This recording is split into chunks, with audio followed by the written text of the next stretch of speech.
Thanks for staying with us this morning. We're in Manhattan at the Kansas Wheat Innovation Center. We're joined by our good friend, Justin Gilpin, who we spend a lot of time together once we get into kind of harvest and planting and all that other stuff. And it seems like farmers again this year have cursed. It's either a great growing season or a poor growing season. This year we had a great one.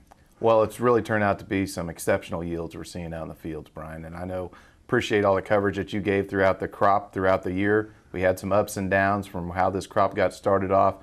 In pretty good conditions, but then we got pretty dry throughout the winter time. And I know when we visited back in March, we were kind of concerned about that dryness and what that crop was going to look like, and there's disease pressure that was coming on. But boy, when we had good rain and good temperatures through that April, May, which is the filling period for the hard red winter wheat crop in Kansas and the Southern Plains, couldn't have been much better for the wheat crop, and farmers have gotten out in the field. They've kind of reaping some of those rewards of the combination of good environment, good genetics, and then good management practices that are resulting in some of the best yields that we've seen. And so several of our members have talked about how this is maybe one of those crops that it's kind of a generational crop when you're out there harvesting 100 bushel yields and on dry land. So it's really been good, but the first 3/4 of the crop's gone pretty good, but some recent rains have really stalled things out west, and so we're going to have to work pretty hard to get that last bit of the crop out of the field. When we talk about yields, we're talking about grain sitting on ground. I mean, with some of the co-ops and elevators, I mean, there's just so much grain coming in. Well, especially in the Southern Plains in Texas and Oklahoma, as we've seen the piles that are starting to go up around some of those locations in Oklahoma. Kansas, it's we're starting to fill up capacity in some of our facilities, and the big thing is just trying to get that grain to move and trying to get it out to export markets and moving it into the milling channels. But when you think about where we're at on those per bushel yields, the state of Kansas has never had over 50 bushel yield average for the state. And so I think our highest we've ever had is 48 bushels per acre for our average. And I think we have a chance to exceed that this year, which is a good thing. But still, as try to keep that in perspective as far as the total production for the state, because planted acres were down, we're still only going to be maybe within the top 5 of the largest production for the state of Kansas. Well, not only that, when you get bumper crops like we have here or even in the Midwest, it tends to drive prices down a little bit.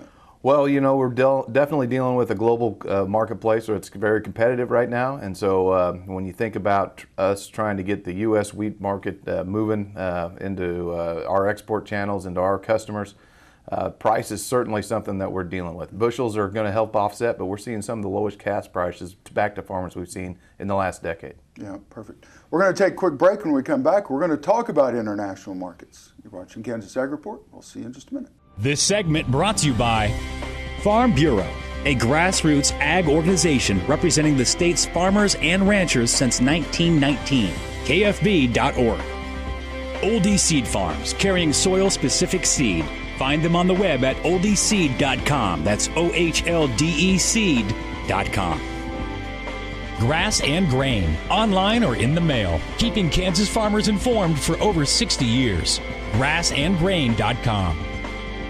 Kansas Wheat Commission, leaders in the adoption of profitable innovations for wheat. Online at kswheat.com.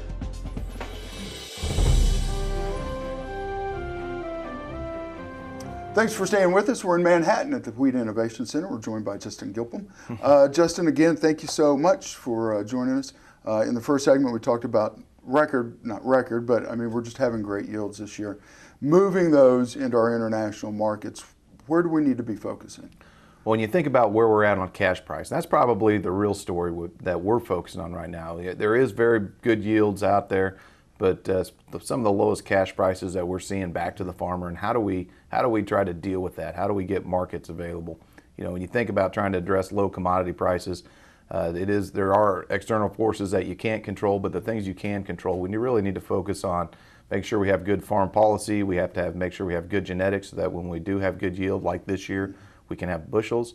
Then we also need to have market access. So that along with market and trade promotion and good trade policy. And so when you think about where we logistically fit for hard red winter wheat out of the Texas Gulf, which is where a lot of the Kansas hard red winter wheat goes, our best logistical fit is in Latin America, South America. So we really need to focus on Mexico, the Caribbean market, and then also South America and Brazil. Brazil's coming back into the market. We expect and hope to get around a 1 to 1.5 million metric ton market with Brazil this year.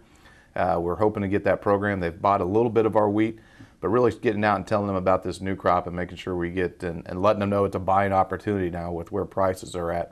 Trying to get that export business is going to be really important for Kansas farmers. Well, not only that, but the international millers who come through IGP, which is just across the street from you, extremely important to the Kansas wheat farmer. Right. We just recently had the Nigerian millers that were here for a flour milling short course right here in Manhattan, Kansas on campus at Kansas State. They were able to spend a week learning about milling hard red winter wheat and what it goes into it and how to do purchases of hard red winter wheat. Nigeria is one of our top markets for hard red winter wheat. We've slipped a little bit in market share, but with this crop coming off, it's a little bit lower in protein, but as far as milling and yield and good kernel characteristics, from a miller's perspective, we really think it's an opportunity for buyers, especially at these price levels. And so we're going to do what we can to market it and get it into moving into these export channels. And real quick, we just want to talk about the yield contest. A lot of people getting into the yield contest this year. Yeah, it would have been a good year for you, Brian, to get in that yield contest. This was where things really came together, and so things are just wrapping up, and we'll do that announcement. We'll have a winner from the eastern, central, and western part of the state, and we'll do that announcement at the state fair again. At our booth at the state fair, and expecting to have probably, with reports we're hearing, probably the largest yield we've ever seen with our yield contest. Yeah, and we want to remind everybody more information about the Wheat Innovation Center. Go to kansaswheat.org. We're right here in Manhattan, Kansas. If you're ever in North Campus, right across the state, right across the street from Bill Snyder Family Football Stadium, please stop in. Yep, and we want to remind everybody, if you haven't seen this building, wheat is extremely important to the state of Kansas. Stop in, they'll give you a tour. It is impressive what is going on at the Wheat Innovation Center. Watch the Kansas Ag Report. We'll see you in just a minute. Thank you for watching Kansas Ag Report. You have made us the highest rated ag TV show in the state of Kansas, and we thank you.